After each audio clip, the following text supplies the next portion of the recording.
दिवसेंदिवस महागाई वाढते. दूध महागलंय. अमूल, मदर डेअरी, गोकुळ दुधाच्या किमतीत प्रति लिटर 2 रुपयांची वाढ झाली आहे. खाद्यतेल म्हणजेच खाण्याचं तेलही महागलंय. रिफाइंड ऑइल तब्बल 20 रुपयांनी महागले.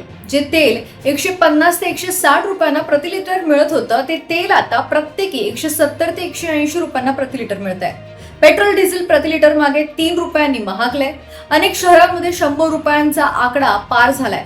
तर सीएनजी देखील 2 रुपयांनी महागले. तर इकडे घरगुती गॅस सिलेंडरचे भाव आधीच वधारले होते आणि आता व्यावसायिक सिलेंडरच्या दरात तब्बल 993 रुपयांची वाढ होऊन सिलेंडरची किंमत आता 3000 रुपये झाली आहे. त्यामुळे हॉटेल व्यावसायिकांनी देखील दर वाढवलेत.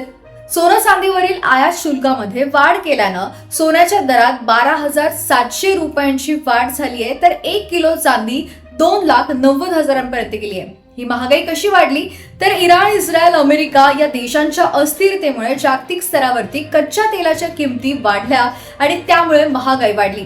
पेट्रोल डिझेल महागलं, त्यामुळे अर्थातच इम्पोर्ट एक्सपोर्ट महागलं आणि सर्वच गोष्टी महागल्या. या महागाईवरती तुम्हाला काय म्हणायचंय आम्हाला कमेंट बॉक्समध्ये नक्की कळवा.